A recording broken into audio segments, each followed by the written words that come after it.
Hello and welcome to today's Commonwealth Club World Affairs program. My name is Dan Ashley, anchor for ABC 7 Eyewitness News and a member of the Commonwealth Club World Affairs Board of Governors. It is my great pleasure to introduce today's special guest, a very familiar face, Martha Raddatz, author of The Hero Next Door, Stories of Patriotism and Purpose. Martha, as you know, is an award-winning journalist who serves as ABC's chief global affairs correspondent and co-anchor of This Week with George Stephanopoulos.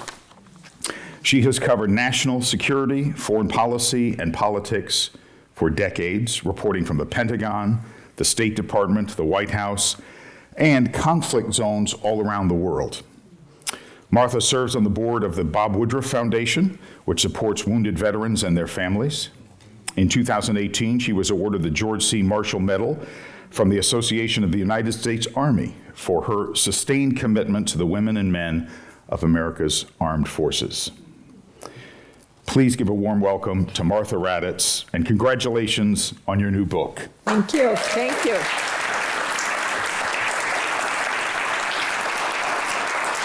Great to be with you, Martha. Great to be here. It's one of my favorite cities, everybody's favorite city, right? It is a lovely place. Thank you. Well, there's so much to talk about, but I want to begin with just the concept of the book, Stories of Patriotism and Purpose, which in your years of covering the military, you certainly got a great sense of that. What was the genesis for this book, and why now? I think one of the reasons that I use the words patriotism and purpose is because these are stories about people who served in the military or families who had service members who I've known, many of them for decades, and covered battles they were in, or covered what happened to their spouse or someone else in their family. And I wanted to not only look at that defining moment, but I wanted to talk about what had happened since. I actually wrote a book in 2007 called The Long Road Home, and there were people, it was about one battle in Iraq. So those are definitely the people I've known for more than 20 years. And there are several of them who have gone on to do amazing things, others who have struggled, but talked to me about it over the years. And I thought it was so important and such a great message to people and things we can all take away in the military or not in the military about finding another purpose. I think one of the hardest things for people in the service who get out, and some of these people are still active duty, but for those who get out, who've served and who've served again and again and again and deployed, is finding purpose. There's a group in here called the Brotherhood. They were all in that battle in 2000. The battle was 2004. And they banded together. They all have pretty serious post-traumatic stress.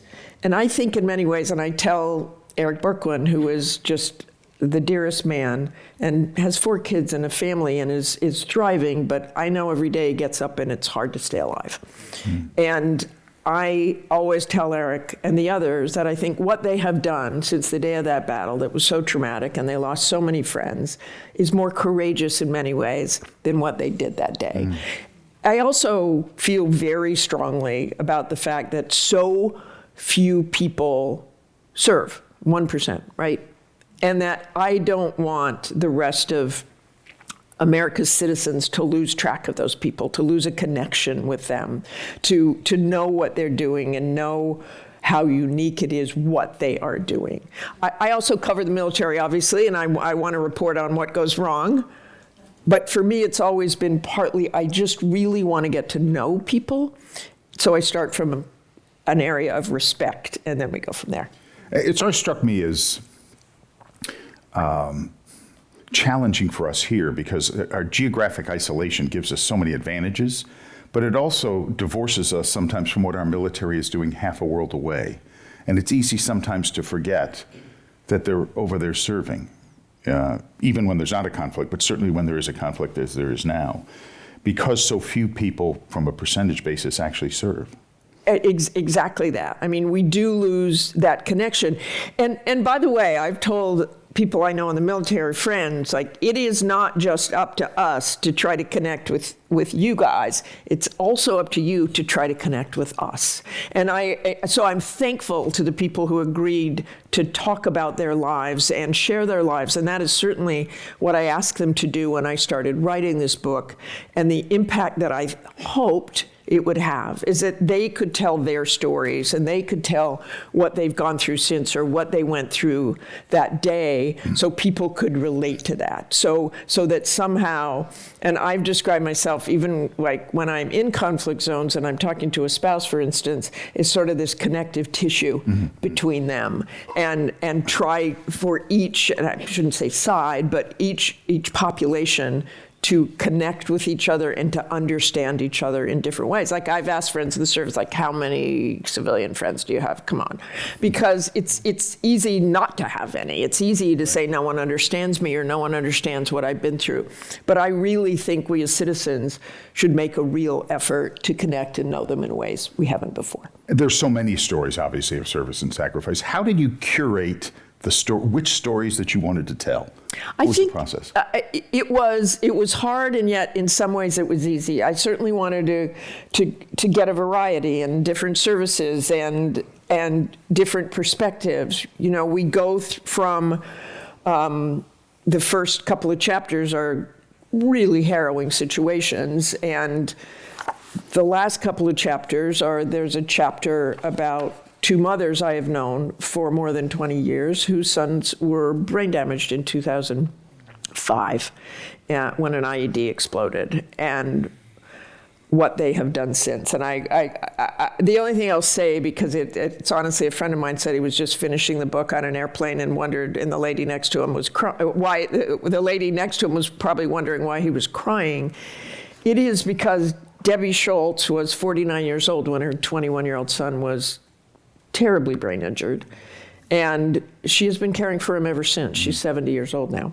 And her life has been devoted to him. And she is just the loveliest person you ever want to meet. No bitterness. I mean, it's been really, really hard. I mean, Stephen's doing really well now, but he's, a 6-foot guy who she helps walk, and she has just never given up. The chapter's called A Mother's Love. So you have that, or you have the first chapter is about a man named Kevin Schaefer. This actually I added. He wasn't originally in this, and then really? I ended up interviewing him for ABC, and a lot of these people I've clearly met through ABC News. And Kevin Schaefer, a Navy officer, was in the Pentagon the day it was hit, 9/11, barely survived, and I found out I guess it was about a year and a half ago, because the CIA facilitated him talking finally. Kevin went from being attacked by Osama bin Laden, like we all were in the country, but Kevin really barely survived, to being on the team that helped find Osama bin Laden. And that circular story of that 9/11 generation was pretty extraordinary. So, and in my reporting and in my interviews with others, I knew this guy, Steve Workman, had helped pull him out. And I tracked down Steve Workman, and his story is just mind-blowing about not only what he did that day, but he told me what he'd done in the days after that, which I don't think many people had ever talked to him about. So I am just, I feel like these people have been a gift to me, and it's a gift I want to share. I'm saying when I have a hard day, or when you have a challenging day, think about some of these people, and you'll get through your day pretty easily. Well, and the book is dripping with emotion, and you really do get the sense of how much the people you highlight have given to this country. And listen to just the first line. If she talked about Kevin Schaefer, I was going to actually read this before she brought it up, but bands of scar tissue still color the seared skin on Kevin Schaefer's hands, arms, and face. The gash in the hollow of his neck has healed into a deep purple thread. Those are the visible wounds suffered at the Pentagon during the terrorist attacks on September 11, 2001 that left thousands dead, thousands more. And then she talks about the psychological wounds. But there's so many stories like this in this book. Does any one particular person stand out more than the others? Heck no, I can't say that. It's like choosing. In terms of, not necessarily in the book, but in terms of what touched your heart most profoundly. I think the people I've known the longest, and that is the Brotherhood, the men who, like read the first part of that. I love that. I can't tell you which page it's on. No, I don't know if but it's look in the chapters in the brother. I'm sorry, I'm just like really bossy. So it's in the chapters, but I'll tell you about them. It's so it's Eric Burke. Oh yeah, Carol. Okay, 83. it's just the start of this, and I kind of just, it tells the story of them. So they were, just quickly, they were in this battle in 2004 in Baghdad, Sadr City. Most of them were trapped on a roof for hours. They're 20-year-olds, you know, they're kids. They've never been to war. And it's hard to remember that now, but they had never been to war. They went, I say, you know, from their minivans to the Humvees. And within 4 days, they were in a horrific battle. 8 guys died, including one of Eric's best friends. But 20 years plus later. Why don't you read it? Okay. I'd really rather hear you read it. All right. The Brotherhood, Ben Hayhurst, Eric Berkwin, Carl Wild, and Aaron Fowler. They pitch tents with precision, build campfires with ease, and hike and fish with purpose. For 10 days in the Alaskan wilderness in the summer of 2024, these former soldiers are young men again, the men they used to be, imbued with a supreme sense of confidence and invincibility. Towels snap at bare behinds, pranks are planned for nightfall, and competition is constant. The familiar ribbing began as soon as the men arrived, toting their fishing gear, backpacks, and boots. Towering over the others at 6'5", bearded and tattooed, Eric Berkwin was jokingly likened to the mythical Sasquatch. Carl Wild, the smallest at 5'8", is the Hobbit, and with his ponytail peeking from under his cap, Aaron Fowler was quickly given the moniker the Hippie. To an outsider, these bearded men in their 40s would seem like any band of best buddies moving through life stages together, but these men are different. While this wilderness adventure is a welcome escape, these soldiers are not the men they used to be. They say they never will be. They are fragile and vulnerable. Combat has changed them all. Physical injuries still plague them, but it is the invisible wounds that can bring them to their knees.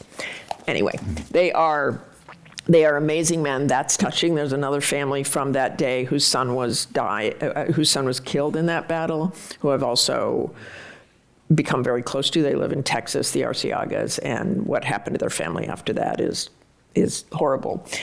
But there's also, there's Daniel Theriot, who is an F-18 Navy pilot who did bombing runs over Syria and many combat hours during her years as an F-18 pilot. I met her in 2019 because a friend of mine who was a woman named Rosemary Mariner, who was a captain in the Navy, and she was in the first class of 8 women who would fly aircraft, who would fly not combat missions. She fought to get women in combat. She went to the Hill all the time. I became very close to Rosemary. She was practically the first person I ever met when I covered the Pentagon. They went on to lift the combat restrictions. Rosemary was very much behind that, and whatever you all feel about that, Rosemary never wanted the women to have special treatment. She wanted them to have equal treatment. And if you are in the military and you are not taking the same risks as the others, then you're not really looked at as an equal. So Rosemary fought for that. She died of cancer in 2019. Mm-hmm. And there's a young woman named Danielle Theriot, who's the woman in here, who fought to have an all-female flyover at her funeral at a small town in Tennessee. So I met Danielle that day and the other all-female pilots after the funeral service, and I just thought she was such a magnificent example of the kind of woman that Rosemary would have been so proud to know, and that all those young women had flown combat missions. So she is profiled as well. There is a Charles Wingnut Wickware I met on an aircraft carrier in 2016. He too was flying bombing runs, and he was fascinating to me because he's also an artist, and he makes beautiful videos, but also paintings and drawings. And he was the son of two artists, raised in Oahu. So I love kind of that, like the artist fighter pilot. So the stories are all very different. There's some that I guarantee you will cry over, and the others that are just enlightening. My friend Rocco Armando saved the life. He's a neurosurgeon. He was an Army neurosurgeon. He helped save the life of my colleague, Bob Woodruff, who was blown up by an IED in 2006. And I met Rocco then. And then a couple of years ago, I was in Ukraine, and at the hospital closest to the front lines, there was Rocco doing brain surgery on wounded Ukrainians. He volunteers. He goes over 2 or 3 times a year still to do brain surgery. Not something I ever thought I would be watching, and I can't say I watched closely, but he's just an amazing. And that's what I mean, like finding that purpose. Right. And Rocco's purpose, I mean, he has a private practice in D.C., or works at a hospital. I don't know if you have a private practice as a neurosurgeon, but he has found that purpose to continue to serve in some way. And all of the people in here have done that. Well, and it's obviously very inspiring. It's sort of a call to action to all of us in some ways, to find ways that we can contribute. And they have made such remarkable and profound contributions and sacrifices.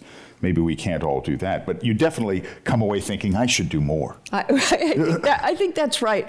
Or not even I should do more, that you should know that you can do that, that you can find that purpose somehow, that you can find goals. I love that you use the word contribute. That's one of my favorite words, because I always say that to my adult children or grandchildren. It's like one of the things you want to do is contribute. And whether that means, baking a pie for the family or whatever extreme thing you want to do, that you contribute to society, that you contribute to try to make the world a better place. And again, that can be a small thing. My daughter-in-law is one of the best, she's a child psychologist, she's one of the best bakers in the world. And, she contributes at every holiday. So obviously she does in her job as well. But just something that makes you feel like you're giving. And I think that's the definition of purpose. Well, and we talk a lot about how divided we are as a country, but really what unites us is always stronger than what divides us. And I think recognizing the contributions of so many people, like as you did in this book, remind us that we do have a common purpose as a nation. And that serving others and sacrificing for the greater good has always defined who America and Americans are all about. It's true. I mean, it is true. And when we talk about, obviously, the country's pretty divided, if you can find ways that make you feel like it isn't, or you find common purpose, or you find common friends, or you find whatever you can to get over that divide, it'll do nothing but help. Well, let's go back in time for a little bit, because, Martha, you've had such a storied career, and my wife Angela and I watch you every week on This Week. It's literally must-watch viewing in our household, and watched you for decades. I've been around for a very long time. Yeah. There's no question. My high school friends are here today. You actually have literally high school buddies here, right? I do. That's nice. And you've covered almost every conceivable kind of story. When you look back at your childhood, what was it? Or do you remember becoming so curious around the world, about the world around you? I think that's true. You? I mean, I think that's one of the things. I think it's a curiosity, and I think I was extra curious, and I was raised in Salt Lake City with my friends Pat and Clay Jensen, and they. I think for me, I did not have a father. I had a father, but he died before my 3rd birthday. So I was raised by a single mom in Salt Lake City. I was kind of felt like an outsider, which is not to say that people weren't kind and everything else. But I think I would just wanted to find something. And I started my television career there, and every story I did, I was just fascinated by and wanted to know more and more and more about it. And I describe journalism as a disciplined curiosity. Yep. And I think I'm the same way today. I mean, there's really not any story that I don't find fascinating, no matter what. And I know I get my choice of stories sometimes, but not always. But there's always something about it, and it's particularly people and circumstances. And I think it's why I was drawn to covering the military, is that those are life and death not every day, but certainly that's a career. The stakes are really high. People are tested. I like seeing how people respond to those tests. I think one of the things I write in there is that there's no sure way to spot a hero, but the one thing that I've found rather universally is that one way, not a sure way, is the people who don't think they are. And that is 100% everybody in that book. Like, no, not me. That humility. Yeah. I used to tell my father when I first started, I've been doing this now 40 years, we were making no money when I started. I used to call my father and tell him, I can't believe they pay me to do this. Because it's so much darn fun to be a reporter. It is. Was there a particular moment in your life when you decided, hey, journalism might be for me? I don't know that I was not that kid with a plan, I got to tell you. I dropped out of college, which I'm not proud of. I gave the commencement speech at my son's graduation from college and told everybody I hadn't graduated, but that I wouldn't have told them that unless it was a commencement speech, so they would not follow in my example. So I think mostly I was just raring to go. And I ended up at the local TV station, and sort of the rest is history. But the driving force was just learning more and finding out things and just curious about the world. I never sat down. Like, I adore David Muir, who is our evening anchor. David Muir knew what he wanted to do, like, the moment he was born. Really? I think just absolutely knew that was his path. That's not me. Right. I really kind of like, oh, well, this is interesting. And I knew some people. My mom worked as a secretary in a newsroom. So I was kind of around it, but it never kind of clicked. And certainly you don't want to do what your mom is doing, or have her an influence in your career. But she subtly was, just because I was around that world. But then it was just the curiosity part, or learning, or I always make a point to say I'm a television journalist, but I'm a journalist first. I did not get into this because it was television. I really didn't. I love that aspect of it. I love the visuals. I love seeing and being able to share those images with people. It makes for a richer story. But I'm a journalist first. And honestly, I worked really hard, just like you did. I never got into it to be famous or to make money or to any of that. I loved the work, and I still do. Yeah. It's interesting. I found it in college that it was something that I was interested in. And, now I anchor the evening news. Once I started, I never even wanted to be an anchor. The first time I filled in for the main anchor during the week, I thought at the end of the week, gosh, this is so boring. I want to get out and get back in a van and go cover. Yeah, I'm that way too. I'm definitely that way. So I still keep my hand in that for that reason. Were there people early in your life? I know your father died young, unfortunately, but were there people earlier in your life that you recall that shaped your worldview a little bit? Had a profound impact? My worldview, there was like becoming who I am, I suppose. I mean, there were a couple of teachers, I think, who were terrific, and like taking writing classes or doing that in college. I mean, I dropped out in the last year. I got a little college. So, but early on, in terms of, I guess Peter Jennings helped shape my world, quite honestly. I mean, I worked when Peter was the anchor of World News. Tough guy to work for sometimes, kind of, demanding, but I love what he did, and I loved how he viewed the world, and I loved his curiosity and just wanting to get out there. So that resonated with me.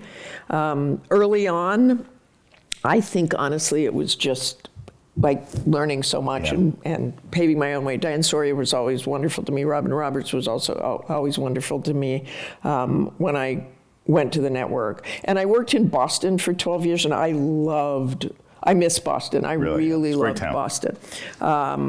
I joke that I was raised in Salt Lake City, and I used to think there are sinners out there somewhere, and I'm going to find them. And I moved to Boston, and there they were. So I loved Boston because Boston was a great news town. Oh, I mean, good. just a great news town, and learned so much from the people there. And there was always stuff happening in politics and everything you'd ever want to cover. And I did a lot of international travel there. It's crazy, but in those days, like local news, I traveled all over the world. We used to travel quite a bit here, actually. Yeah. Peter Jennings was one of my idols and somebody I watch. I got to work with him a number of times. He could be very challenging. Oh, yeah. You're not going to say that, are you? He was smart as a whip. But interestingly, as you well know, Martha, and a lot of people don't because he was so polished and erudite, and he was very well educated, but not formally. He dropped out after 10th grade. He dropped out of high school. Dropped out of high school. People would often, and he was very sensitive about that. He wasn't proud of it, obviously, but he was often the smartest guy in the room, and I think part of that is that Peter was always wanted to learn more or know more. Because you do that, you always feel like you're catching up a little bit. I am not sensitive about it, though, not at all. Let's talk a little bit about some of the experiences you've had as a journalist. You have reported all over the world, and even to this day, in truth, sometimes, Martha, I see you and you're in some battle zone. I'm like, gosh, why is she still going there? Have you ever taken risks that you thought maybe this isn't worth it anymore, or not at all?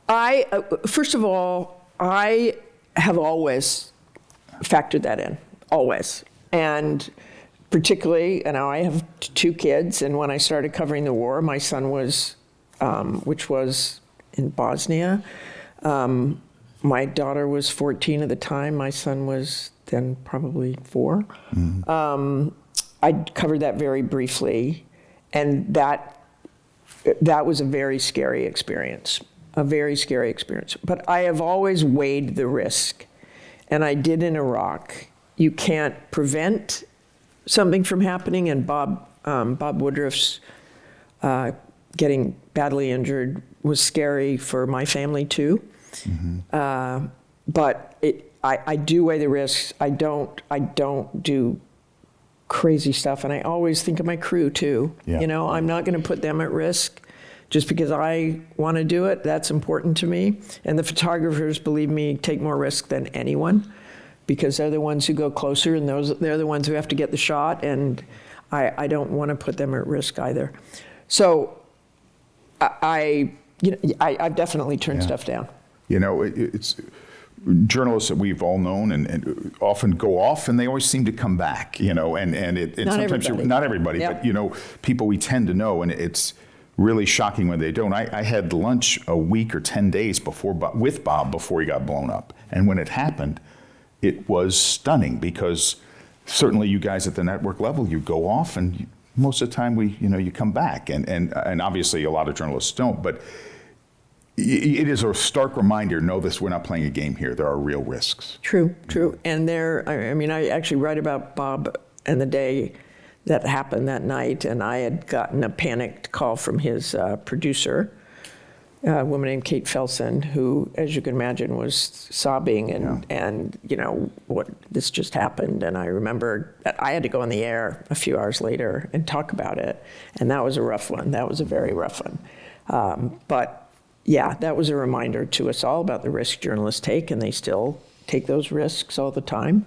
You look at the amazing Lindsay Daddario, who has won every prize in the world for her extraordinary photography around the world that has such an impact. And I think that's what we try to do, is have an impact and to let people know what is really happening out there. And if we stop doing that, people are going to be even more disconnected from things they really should know about. You mentioned how war changes soldiers and Marines, people in the service. War also changes journalists. How has war changed you? I think it's made me, I think I focus on trying to be a better person, I guess, or trying to be, like after knowing these people, after seeing it up close, when I first started doing it and I would come home, it was hard. And making the transition was hard. Like, oh, they don't even know what these guys are going through. They don't even, no one understands. I am not like that anymore. I think, and I don't think they are either. I mean, some of them, it's harder to connect, as I've said in the beginning. But it's made me more appreciative. And it's made me humble around people. But it's also, I mean, war is horrible. It is horrible. And you see the worst of what people can do. I mean, that people can plant a roadside bomb not knowing who they'd blow up, children, adults, whatever, and not caring is stunning. But at the same time, I just think I try to approach it as wanting people to know that that's my job. I think the first time, and it wasn't a war zone, I went to Ethiopia a long time ago, and it was during a starvation, and it was so shocking, and people were handing me their babies and, following our trucks because their children were starving. And I remember walking up a hill that night, and they were actually wrapping the bodies, and I just sat by myself on the hill and started crying. And then I just thought, and maybe that's what changed that day, is I did not lose my child. My job is to help people understand, or to see this story, or to know what these people went through. I kind of have no business doing that, but it made me more committed to doing what I do, and in a way that I certainly don't feel sorry for myself. I just want to report. I just want people to know this. I remember a colleague years ago, 30 years ago, dear friend to this day, doesn't work in television anymore, went to Rwanda and did some remarkable reporting, and then came back and went unloading from the airport in front of the television station here, just broke down and started sobbing because it sort of began to process what he'd seen. How do you balance emotional involvement with professional objectivity in those moments? My standard line on that is I am not objective about sacrifice and service. I am not, if people do what they do in the military with honor and respect, I am fine with that. I am never going to not report on things that go wrong or things that we should be questioning people about. That is my job.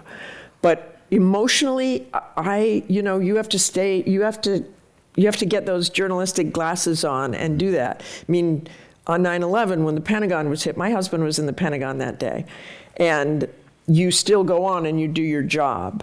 Maybe a week later, I can pull over in my car, and like every American with 9/11, but it was when you were there, when you were in DC, and especially obviously New York, that tragedy is going to hit you. Your home has just been attacked. Your hometown has been attacked. It's very different. The journalists in Ukraine now are the same way. I mean, it's like I'm trying to cover this, but this is my home. How can I do that? But you just have to. I mean, it's the same thing. That's your job. It's helpful sometimes, really, because you can have that veneer, I guess, in front of you of this is my job. I'm going to do this. I don't really think I've gotten emotional in the air ever, because it's just what I do. Sure. I mean, but I certainly have alone. I certainly have conversations with some of these people off camera that are very, very emotional. Yeah, no question.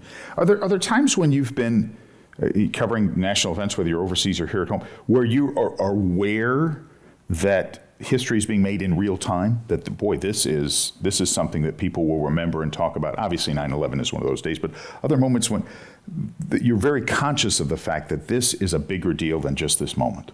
I think a lot. I think that's happened a lot, and it's generally around a war. It's generally like I was in the last, turned out not to be, when all of the troops allegedly were leaving Iraq for good.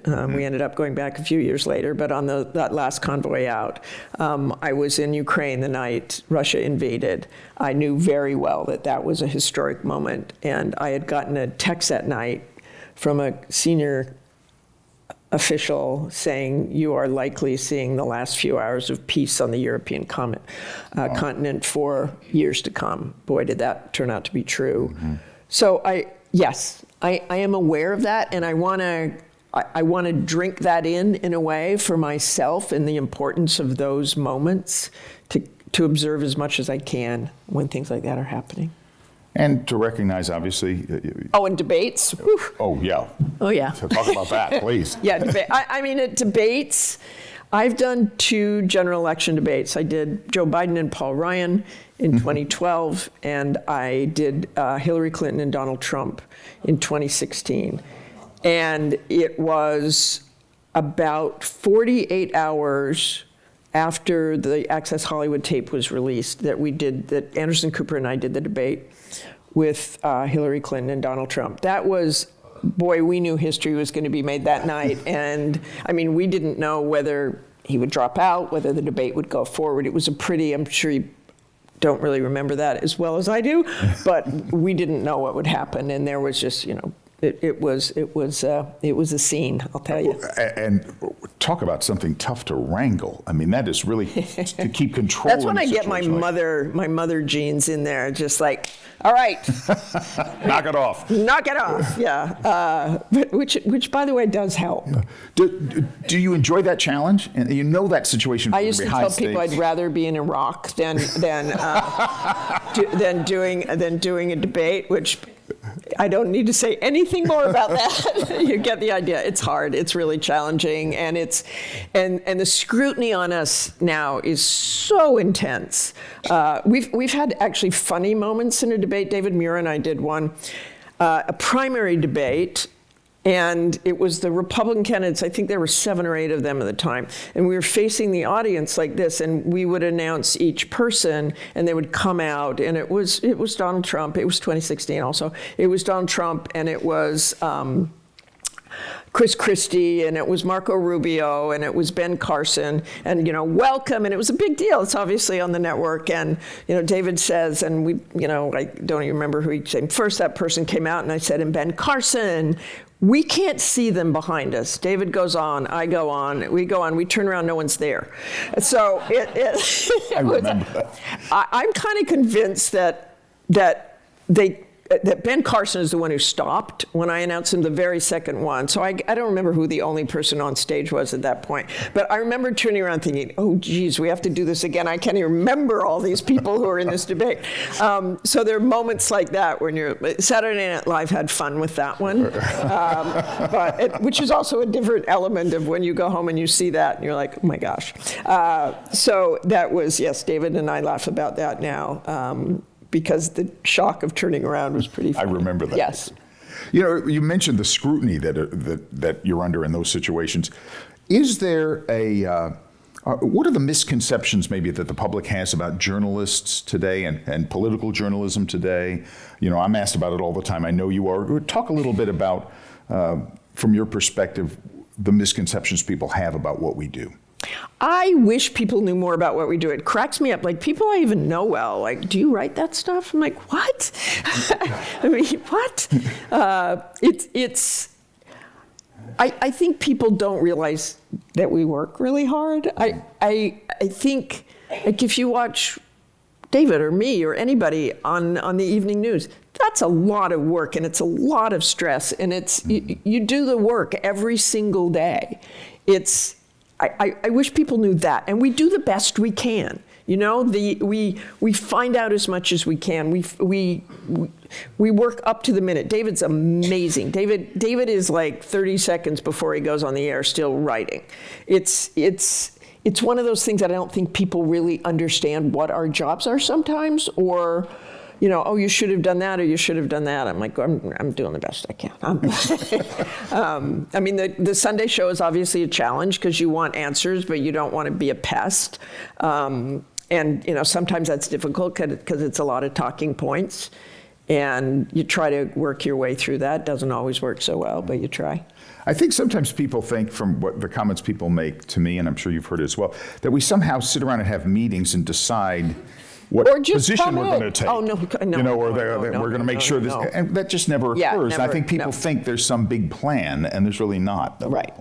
No, definitely. Well, let's talk a little bit about this week, because that's such a great show. There's the roundtable component, and of course the guests you have on every week. The preparation for those guests is a lot of work. That's a lot of work. Yeah, Saturdays are never fun before that show. I mean, it's you want to be prepared, and I'm that person too who, like, at the end of the show, you're, I should have done that, or I should have done that. But you have to prepare yourself for what they might say. You can be surprised by what they say, and they'll say something different. You want to, watch what you say.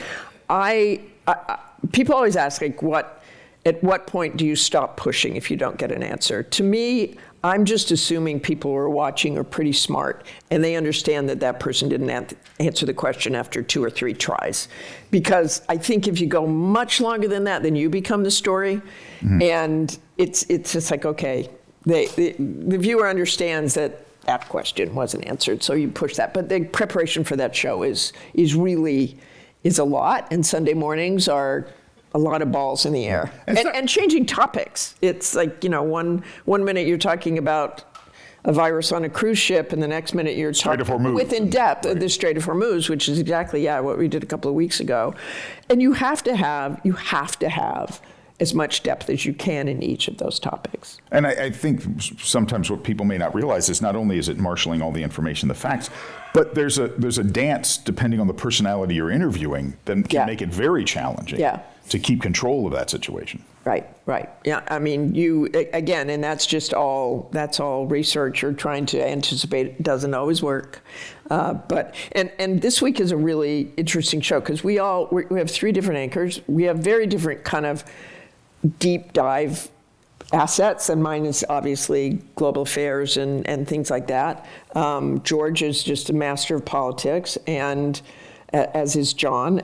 I love politics too, and have covered politics my career. But I like that we have 3 people because you get kind of a little different something from all of us, I think. That's true, from week to week. I mean, a different approach. And for me, it's perfect. It's a couple times a month, and then I can kind of travel in between. And how often are you traveling? A lot. Yeah. It's out of a month, would you say, on average? Out of a month, I'd say probably. I don't do a ton of domestic travel. I'd say probably once or twice a month. And they're never for great long periods. I mean, if I go overseas, it's probably 10 days at least. But I mean, although I just did a trip to Pakistan, and that was 24 hours getting there because flying to the Middle East is now, you have to do this and then go down and up and over. So that took 24 hours. I think we were there a day and a half. We did the show from there. Okay. And then I immediately flew home. But I don't get jet lag, just so you know. That is my one and only superpower. You don't really? Because I refuse. I can't. I don't have time for it. It's like, nope, don't get that. I'm fine. So to this day, do you still look forward to those overseas trips? I do. Yeah.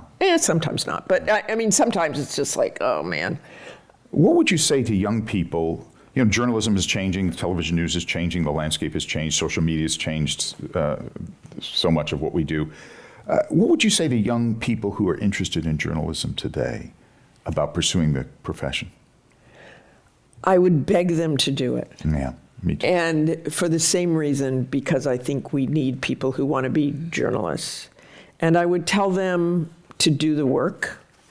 Don't take shortcuts. Go there, see it, smell it. Know the story firsthand. I think that's going to be a challenge for this generation because of technology, because of, you can get on a Zoom call and do it just as easily. I'm very big on going, seeing, smelling, and I think that's an important thing to do as a journalist. Okay. This is a question from the audience. As you embedded with the military service members, what was your most surprising observation? How did it affect your life? And are the stories that you choose and highlight? The embedding with the military started with, it was a really good idea of the Pentagon. And I know that there was criticism about that. Oh, you're there with them, you're one together. But it was a remarkable way to see what they are doing. And you're not only there and taking risks with them, they gained, I think, one of the most important things that happened is I think that generation of the military gained respect for us. And I was always aware of that. I was always aware that I had to kind of pull my own weight, show respect to them, be part of that. But at the same time, when I say be part of that, my perspective during those years was embedded with the military most of the time. That was not the only perspective we showed of the war, nor should we. Right. I think that was just one element. But I learned more than anything, and I certainly learned about challenges that they had. I saw things that went wrong. I saw things that worked well. I'm in many ways proud of the fact that I think what we did during those years, that particularly in Iraq, after the failure of finding weapons of mass destruction and all that, I think in the end the American people had such a say in that war. Yeah. And it was because they were seeing what was happening every day. I mean, I was just thinking the other day on the horrible withdrawal from Afghanistan, and that went very poorly and very much affected people who'd fought in that war. That you report on those things and you report what you see. Right. There's no greater way to report than what you see, and being embedded with the military and what you see and what you sense. And I remember somebody in Afghanistan saying, I don't know if this is going to work. If we're going to hand it over to the Afghan security forces, they can't shoot, they can't drive, they can't, and I saw the evolution of that. Yeah, I saw, and that's also experience, which I think is valuable, how we didn't quite understand all those years what was happening. And certainly in Iraq, and I was also covering the White House at that time for a couple of years with George Bush, and I remember asking him when he left, it's like, why did you say things were going well when they knew they weren't, and we knew they weren't, and we were saying they weren't, and he said to keep morale up. I'm like, they knew. Okay, they knew it wasn't going well. So I think bringing those stories helps. I think those stories have an impact. This is what's happening. People are, I don't know where this is going. I don't know what we're accomplishing. So. Well, and there's something really, when you're embedded like that, it's different than just dropping in, dropping out. There's a trust that goes both ways. It's an interesting dynamic because it becomes a little more personal in a way, because you really get to know the people you're reporting on, and they're trusting you, you're trusting them to be honest with you. I think it's really a very important element of journalism. It is, and I think that's that element of trust, which wasn't always there in the beginning, and there was some sort of post-Vietnam era attitudes. I remember meeting a Marine in Ramadi who looked at me and he said, "Oh, are you one of the good ones or the bad ones?" I'm like, "I don't know. How about you? Are you one of the good ones or the bad ones?" And after that, we had a great relationship. Yeah, right. It was. By the way, that is another key to being embedded. You have to have a sense of humor. You're doing dark, horrible things, and you have to have that kind of sense of humor. A way to handle it. Some from Martha from the audience on these deployments and when you're embedded on the front lines. Do you get a sense? I'm going to paraphrase this question a little bit. Do you get a sense from people that are serving whether they agree or disagree with the policy that is in place, or whether that matters to them? They just have a job to do? I think generally it's job to do. I think afterwards they'll talk about that, but they can't think about that. It's not like it's like, I really disagree. What are we doing here? It's just like, okay, this is what we're going to do now. We're going to do the best we can do. In Iraq especially, when things really started going downhill, it was amazing to kind of watch the military, like, this is what we're going to do. They're going to bring in more troops. We're going to try to do this. We're going to try to engage with the population, and just come up with their own plan to do the job well. So it's the policymakers. I think, at the time there were definitely people questioning that policy who were in the military. But at the same time, they were trying to do a good job with what the task they had been given, which is their job. And that's what they have to focus on at that moment.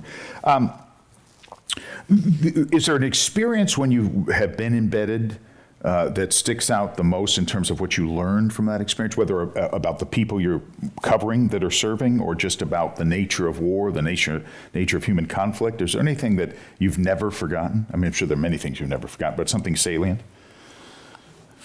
I think the first time I interviewed people who had just been in battle, because I didn't really know much about Vietnam. I probably should have known more than I did. But I'd never really been around people in the military. And when I first started covering Iraq and realized the risk and interviewed a bunch of guys who'd just been in a really horrendous battle, and they started breaking down crying, it was just so stunning to me, because you had this kind of G.I. Joe concept of what soldiers were like. And to see them, it's probably, that's why it sticks with me. It's like, oh my gosh, these are human beings. This is painful and horrible for them, and they just lost a friend. Or that day, I will never forget. And they had put these guys together in a kind of tent-like facility, and I walked in and I thought, oh man, these guys are not going to talk. And this really tough-looking guy, and he's the one who broke down first. Yeah. And nobody had really asked them about it at that point. And it was very early on, and it was probably about a year after the war started, but we hadn't really had that kind of close combat, and in this country even. I imagine maybe it's happened many times, but you've had situations where you have covered someone, got to know them, reported on them, and then they don't come back, and you've known people who've been killed personally. I have, but not close friends, not people I knew really well. I knew a general who lost his daughter, who to this day they still can't talk about. And we almost lost Bob. And knowing these guys, none of these guys who I knew then ended up dying. I'm lucky that I haven't had really close pain like that, but I'm well aware it happens. Yeah. Let's turn quickly, a couple more areas I want to get to, and then we'll finish with one more thing on the book. The state of politics in the country today, very divisive, obviously, we know that. What are your observations watching the challenges that reporters are having, navigating that, always under fire? Just your thoughts, living in Washington, working in Washington, about the state of the country in terms of the political division.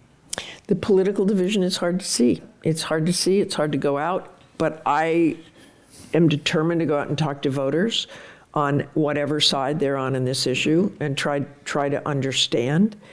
Yes, is it harder to be a reporter? Yes, and yes.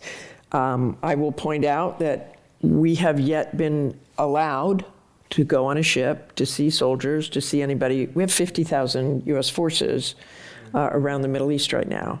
I have not seen them. And I think people kind of forget you. And I think you're probably all nodding your head right now going, oh, you're right. Yeah, we right. haven't.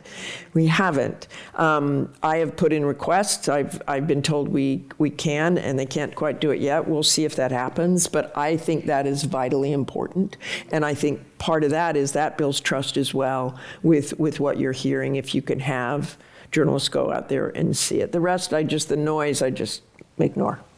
Yeah, no, it always, reporters hate to be controlled, obviously, or to be managed. And I remember during the Iraq conflict, the Pentagon was great about giving us, particularly at the national level, smart bomb video hitting targets, but not smart bomb video of missing targets, or not allowing pictures well, come on, when you put out your tapes, do you put the bloopers on? I don't think so. Good point. Yeah. But they wouldn't allow us to take pictures of service members returning to Dover in casket. I think that's a respect. No, we did. Yes, we did, absolutely. I was on. They did. I don't mean to correct you there. No, but they did restrict it for a while. They didn't. They restrict you going to see the families, which I understand that. Respect, but from other reporters I've talked to, the perspective was, look, they're showing us the good stuff, but not the painful parts of war. So it's easy for people to forget that there's those consequences happening. I think to an extent that's true, but my experience has been that they did. I mean, everything? Absolutely not. Classified stuff? Absolutely not. But the pain of that war, I think you all probably saw that. Mm-hmm. And I mean, my interviews with people who'd just been in a battle. When I wrote that first book about that battle, the Army was fantastic. They gave me any access they could. National Geographic ended up making an 8-part series about that in 2018. They completely cooperated, except for the F word. They only wanted so many allowed per episode. And we even fought them on that, because believe me, there are more F words than that in a typical day in a Humvee. But they were great. And do they let everybody do that? I don't know. That speaks to the trust that you created as a journalist. That is true as well. But it's also, there were a lot of mistakes in that battle. Mm-hmm. But everybody did the best they could and were incredible that day. And that's what we wrote about. The mistakes, not the mistakes, whatever happened. What concerns you about the state of American democracy, but also what gives you hope? Okay, first of all, this book is not political. So it's not. All. But you are a political reporter, so we're going to ask you I am a political reporter. I am not a politician. What concerns me is the division. And I like our country being one nation mm-hmm. and indivisible, and under God. But it is that, and that is hard sometimes, and it is. I just want to go out, talk to people, feel. The one thing I don't like is when I hear people who say they don't vote. That just drives me completely batty, because we all have to vote, and everybody has to learn something and try to, whatever you believe, you have to vote. And so I don't like that. I don't like anybody thing. I get that, but I still think it's so important to vote. Yeah. Let's go back to the book. And what do you want people to take away from this book? There are so many great individual stories, but collectively, what do you want people to leave, the impression they leave with? I'll go back to how I started, and that is, I want people to find a connection to the men and women we send to war. First of all, they are all volunteers. They are doing it for you, or their buddy, or whatever reason they got in. But many of the people in this book joined because of 9/11. And a lot of them were little kids, but they remember that, and they wanted to serve, and they wanted to serve us. But mostly I want you to have lessons about yourself and what you can learn from them in the same way I have learned from them. And that is finding purpose and being grateful for your own lives, and being grateful there are people like these people. Because I think it's just, I don't want you to buy the book and not read it. I want you to read it. And by the way, this is the first event I've done. I'm not doing practice lines. I think you can kind of tell that. I want people to read it and feel it and know that there are people like that. If it just ends with pride, or if it just ends with this is a great story and move on, that's okay. But make a connection in your life in some way from it. And obviously there's a wonderful sense of timing, because this book is coming out as we are about to celebrate 250 years as a nation. Yep. And this nation would not have survived the way we have and thrived without the sacrifice of the people you detail in your book and so many others. It's absolutely true. And this generation, this generation of warriors who went into battle in that time, and the 250th anniversary is their story is the story of the nation, and their story is the story of that generation as part of the history of our nation. And I think it's important to remember that. And the wars did not turn out the way most of them thought they would turn out, but that makes them no less great than other generations of warriors. I'm going to end with a couple of quick questions from the audience. I'll try to give quick answers. No, we've got time. I should be able to do. We're in TV, Dan. We know how to. 30 seconds. Yeah, we've got time. Give me 30 seconds, I'll give you the world. What are the biggest challenges for journalists today? Access. Access. Yes. Talk about that. Just access and, what I'm saying, I mean, the Pentagon, we don't have Pentagon passes anymore. I spent decades walking around that building and getting to know people. We don't have them. So that is certainly a challenge. And kind of the pushback in social media is no fun sometimes. It can be cruel. It can be divisive. Yeah. I don't love that part of it. I try to ignore it, but that's a challenge. Have you found, working at the national level, have you found people go after you on social media if they don't Heck like yeah. all the time? I mean, on both sides? Heck yeah. Should have been tough? Yes, on both you were too sides, tough. by the way, yeah. I mean, it's almost like, okay, if everybody hates me, I guess I did a good job. That's how you end your How do you day. filter that out and just focus on your task and don't worry about the noise? Yeah, I mean, you do. I mean, you just can't. So you do what you do. It's just a different time. Yeah. What's the best part about your job? The best part of I love my job. Best part of my job is the reason I got into it. I learned something every single day. I really do. Yeah. And you do too. That's my favorite part too. I still marvel, It's still marvel at what I learn or what I see. And sometimes it's disturbing and sometimes it's wonderful. But it's eye-opening, and I want to keep my eyes open for as long as I can. Okay. You have many more overseas trips in your future? I just never know. I'm sure I'm going to go back to the Mideast, though. I can almost guarantee it. You've been to the Middle East dozens. So many times. I spent most of my career there. Is there? They don't send me to great places, okay? Nobody is going to be sending me to Paris. Yeah, or Bora Bora. Yeah. But that's what you want. You want to go No, to those places. I do, because those are the most fascinating. Is there something you've never covered that you've always wanted to cover? Interesting question. I don't know, a Taylor Swift concert, or go see Lady Gaga, or something that's just amazing. Just easy and fun. Yeah, my one boondoggle, which was wonderful. My husband is from Minnesota. So my son loves the Vikings. And my son is a football coach, so a high school football coach. So we love the Vikings. They have a covered stadium, which is why I love the Vikings as well. And there was a kid named Josh Dobbs, a quarterback, who just did these remarkable things in the first 2 or 3 games for the Vikings. He was sent in because their quarterback and their backup quarterback got injured, and Josh was sent in, and he is a rocket scientist. I mean, so I thought this is a fascinating ender for the show. Right. I'm going to do that. I took my granddaughter with me, which I never really get to take anybody any place, and he tossed a football around with her and stuff. It was very fun. Although my son is like, Mom, she's living my dream. Why didn't you take me? But so Josh was great, but and the interview was wonderful, and he talked about his engineering background. Is just a great kid. But if you ever want a football team to start losing, have me interview their quarterback.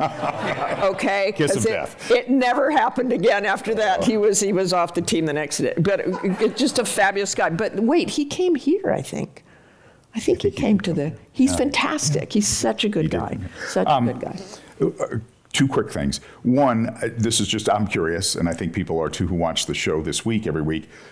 Chris Christie, Donna Brazile, all of you guys those two from different political perspectives. Do they get along backstage? Oh, yes. Everybody's a buddy? Absolutely. They're like TV husband and wife. They're great to watch together. Yeah. They really are. And they're both smart and opinionated and articulate and fantastic. I mean, their views, they're just dazzling. But they're having fun backstage. Yes, they are. 100% having fun backstage. They have fun on the air, too. They do. Last question. It's a civility. There's a civility on that. There's a respectfulness. Absolutely. Yes. And there's no question. Last question, Martha. What does the word hero mean to you today? Well, I'm catching my eye on that. The term hero is someone who performs in a way without attention, without expecting attention, and does just an amazing job that they're proud of. So I think it's a word, I was very squeamish about putting that word in the title, I gotta say. It was one of those things I'm very careful with that word, calling people heroes. These people are heroes, and number one, because they would never say they are. All right. Our thanks to Martha Raddatz, ABC's Chief Global Affairs Correspondent and author of The Hero Next Door, Stories of Patriotism and Purpose. It really is a great read. We encourage you to pick up a copy of Martha's new book here or at your local bookstore. And for information about the Commonwealth Club World Affairs membership and upcoming programs, please visit www.commonwealthclub.org. I'm Dan Ashley. Thank you for joining us, and one big hand for Martha Raddatz, please. Thank you. Thank you. Thank you.